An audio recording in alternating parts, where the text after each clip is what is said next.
Okay, let's try and unpack this. Yeah. It makes you think, right? A rocket so powerful, it could, maybe take us to Mars. Yeah. But then what happens when actually getting there means learning from, well, a pretty fiery failure. Exactly. And that's what we're looking at today. We are diving into the latest test flight of SpaceX's giant Starship rocket. Significant progress was definitely made, no doubt. Oh, for sure. But contact was lost in the end. Mm. So what are the key things, the key insights we can actually pull from a setback like this on that long road to making life multiplanetary? A big question. So welcome, everyone. This is our deep dive, and we're focusing specifically on the 9th integrated test flight of SpaceX's Starship and Super Heavy rocket. It lifted off just yesterday, May 27th, 2025. And we've been digging into the reports for this one. We're pulling insights from CBS News, Fox News, and also a source that really detailed the re-entry test failure specifically. Right, and our mission today really is to help you understand what exactly went down during this incredibly complex test flight. We'll look at the specific challenges that kind of popped up, see how this flight stacks up against the previous attempts. Yeah, the comparisons are important. Definitely. And connect it all back to those huge, ambitious future goals for Starship. We want to highlight more than just the facts, those key takeaways, maybe the aha moments hidden in the data from this flight. Right. So Integrated Flight Test 9, IFT-9. It got underway with that massive ground-shaking liftoff from Starbase down in Boca Chica, Texas. Always impressive. It really is. And this flight, it marked a pretty significant milestone right from the get-go. It featured the very first use of a previously flown Super Heavy first stage, that huge booster. The same one they caught. That's the one. The same booster had actually flown back and was caught by those giant chopstick arms on the launch tower during, I think it was the 7th test flight back in January. Wow. Okay, seeing a booster fly again like that, I mean, that's a really clear sign of progress towards reusability, isn't it? Absolutely. And the Super Heavy, all 33 Raptor engines blazing, it followed the standard ascent plan, did its job pushing Starship up through the lower atmosphere. Oh. Yep. And then about 2.5 minutes after liftoff, the Starship upper stage, 160 feet long, it separated successfully. Clean separation. Good. Looked clean. It was on its way towards its planned suborbital trajectory, aiming for a splashdown way out in the southern Indian Ocean. Okay, so the initial steps, they looked pretty good. Ascent looked good. Yeah. But things didn't go entirely to plan for either stage this time, did they? No, unfortunately not. Let's maybe start with the Super Heavy booster's journey back down. Yeah, let's do that. Okay. So while that Reflown Super Heavy booster did perform well going up, it didn't make it back down successfully this time. Right. And for this flight, SpaceX was actually trying something very different, a much more, let's say, stressful descent trajectory compared to what they tried before. More stressful. How so? Well, instead of aiming for that launch pad capture back at Starbase, which, is pretty risky for the ground stuff if it goes wrong. Sure, yeah. High stakes. Very high stakes. They aimed for a splashdown out in the Gulf of Mexico instead. Less risk to the tower. Okay, safer target. Okay. But why attempt a different, you said, steeper descent profile? What were they hoping to learn by kind of pushing it that way? Good question. They were deliberately testing a new control method. The booster was programmed to fly at a much higher angle of attack during its atmospheric descent. Higher angle of attack, meaning more surface area facing forward. Exactly. The idea is you increase the atmospheric drag by presenting that larger surface area, and hopefully that results in a lower descent speed. Which means you need less fuel for the final landing burn. That's the theory. Less propellant needed. But the key insight here is that they weren't just hoping it would work perfectly first time. They were gathering real-world data on how the booster handles control at this higher angle under these huge aerodynamic forces. And that data, it's absolutely crucial for refining the control algorithms, Yeah. and potentially improving efficiency for future booster designs, maybe even the next generation. Okay, so it wasn't just another landing attempt. It was really a deliberate high-stress test of a new descent idea to get specific data, even if it meant a higher risk of losing the booster. Precisely. That's the mindset. And during that attempt, specifically right at the moment its engines were supposed to reignite for that simulated gentle splashdown. Yeah. The Super Heavy suffered what looked like a catastrophic failure, was lost. Mm-hmm. But given the extreme nature of the test they were running, the loss, while obviously disappointing for that specific goal, Sure. it still provided invaluable data on the limits of control and engine reignition under those really tough new conditions. So learning happened. Right, learning through failure. Okay, so the booster was lost during its high-stress descent test. Now, what about the Starship upper stage? The sources made it sound like it performed, well, beautifully at first during its climb to space. It really did seem to. And this is where a major insight, maybe the biggest win from this flight, comes in. Elon Musk even posted about it. Oh, yeah. What did he say? He noted Starship made it to the scheduled ship engine cutoff, so big improvement over last flight. And he also pointed out there wasn't any significant loss of heat shield tiles during the ascent phase, which, was a problem on earlier flights. That is a big improvement. Yeah. Especially when you think about the last two flights. They had major, flight ending issues during the ascent, right? Yeah. Well before engine cutoff. Exactly. We can get into that comparison, but just reaching orbit velocity and achieving that scheduled engine cutoff feels like a real validation of the fixes they must have made after those earlier issues. Yeah, it absolutely does. Reaching engine cutoff without the vehicle, breaking apart mid-ascent suggests that all the analysis and the engineering changes they made after Flight 7 and 8 to deal with things like vibrations and those engine hardware problems, it suggests those fixes clearly work, at least for the ascent part on Flight 9. I agree. It seems to prove that this iterative fix process, learning directly from the failure data, is effective in tackling some really complex root causes, at least in those earlier flake segments. Okay, so Starship made it to space, engines shut off as planned, smooth sailing from there. It sounds like maybe not. New problems emerged later. That's the next chapter of learning from this particular flight, unfortunately. Yeah.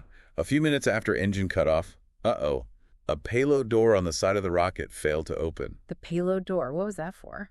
This was supposed to be a test of the system they planned to use for releasing satellites like Starlink's. So sort of a simulated deployment test. Okay. So that test didn't happen. Nope, test deferred.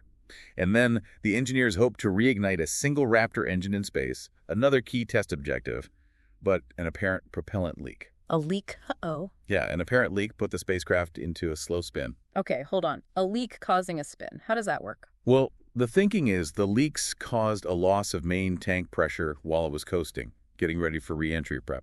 This loss of pressure destabilized things, and then you combine that with the thrust imbalance created by the propellant actually leaking out like a tiny uncontrolled rocket engine. Gotcha. Pushing it off axis. Exactly. That initiated the spin, and the crucial insight here, I think, is that making it past ascent just revealed the next weakest link further down the line. Right. It's not one single problem. No. The challenges aren't monolithic. You fix one system and boom, you immediately uncover the next hurdle in the sequence. In this case, it was post-cutoff operations and coast face stability. And why did that spin ultimately dune the vehicle when it tried to come back through the atmosphere? Well, Starship has to enter the atmosphere at a very, very precise angle, and it has to maintain a stable orientation to protect itself from just insane heat and aerodynamic forces. Okay. Its whole design, especially that heat shield just on one side, it relies on a controlled entry, flying belly first, basically. So entering while spinning. Yeah. Entering in a spin means it wasn't presenting its heat shield correctly and evenly. It was tumbling. That essentially guarantees a catastrophic breakup as it hits the denser parts of the atmosphere. It just can't take the stress. So the Starship stage broke apart high up due to the leak and that spin, and the debris, as planned, fell into the Indian Ocean, far from anyone. That's correct. That part worked as designed, the safe debris field. So, yeah, while they seemingly fixed the ascent problems from the previous flights... Which is huge. It is huge. But this flight brought new, pretty significant challenges. The payload door, the propellant leak, the resulting spin, and then the re-entry failure. Let's talk about those previous flights for just a second, because understanding what went wrong then really highlights the progress made on Flight 9's ascent, like you said. Yeah, good idea. The sources mentioned Flight 7 and 8 back in January and March. Both ended with catastrophic upper stage failures during ascent.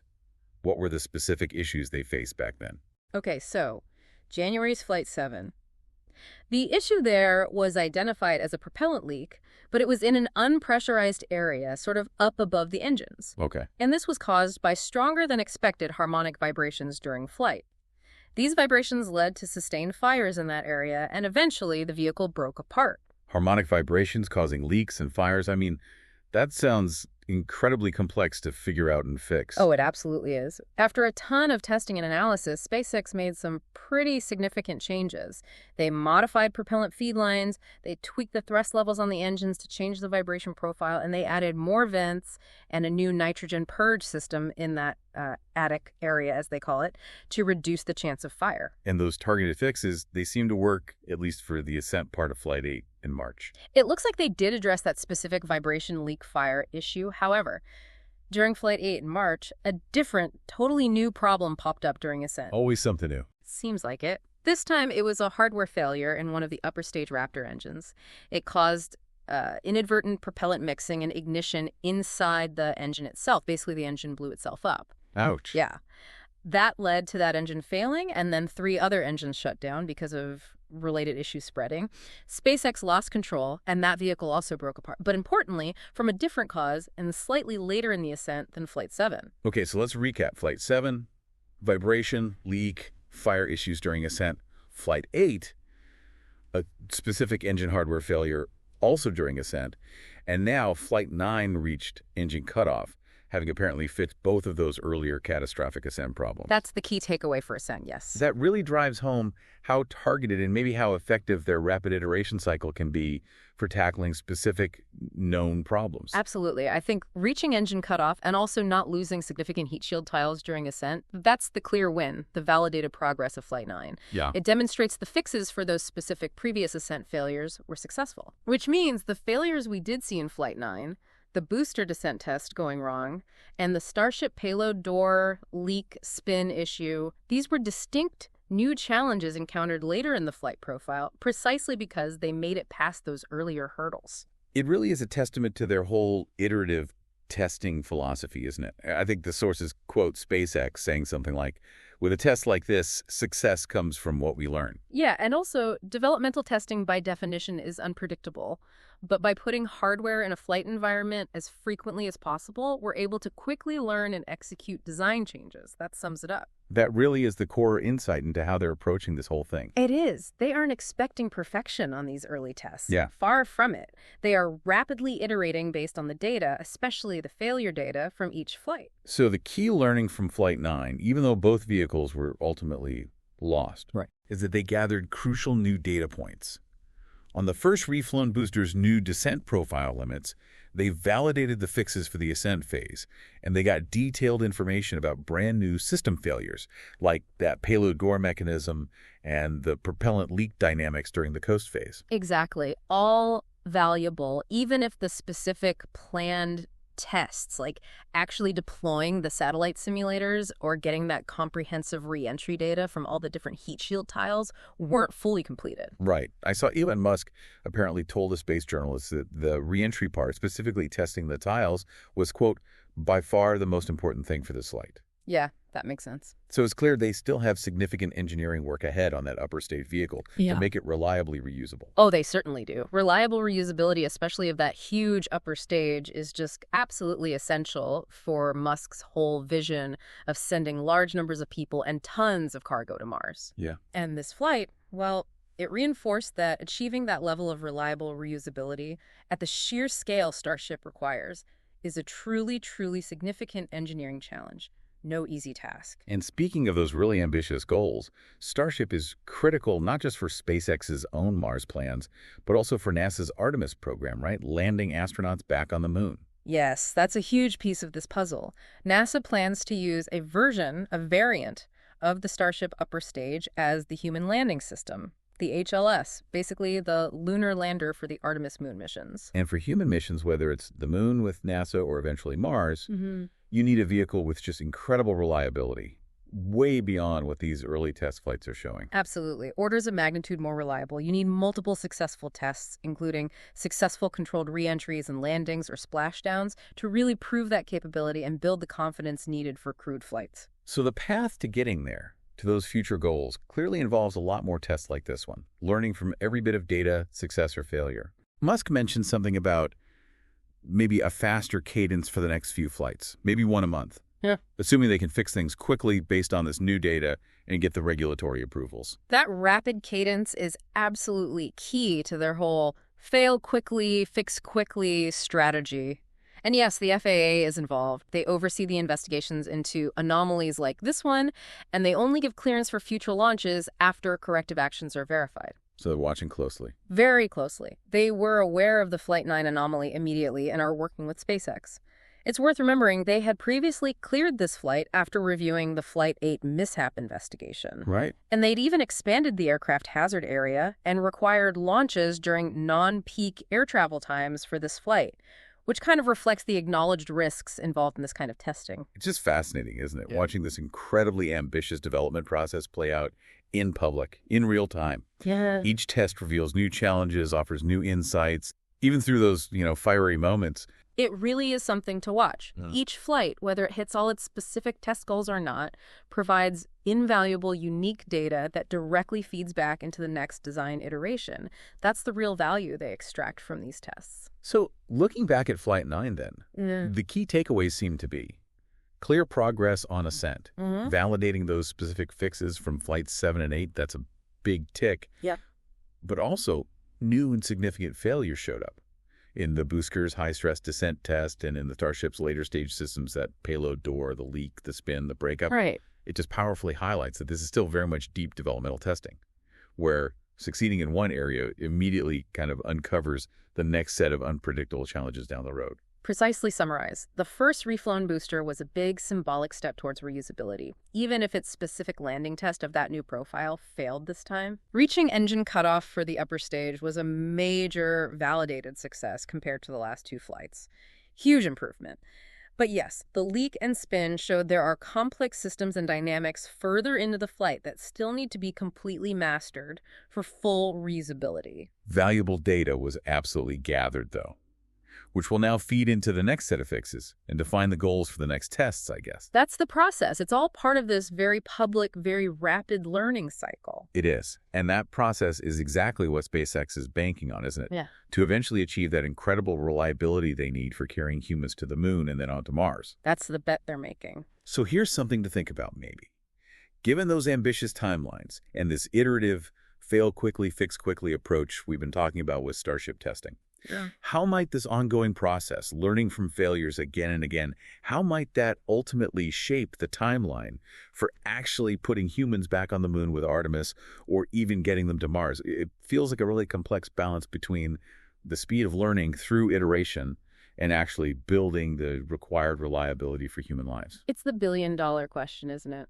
Or maybe $1 trillion eventually. Huh, maybe. Well, thank you for joining us for this deep dive into Starship Flight 9.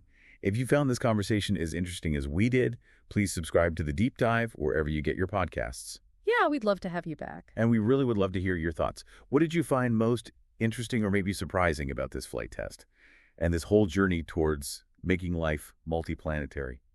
Let us know in the comments.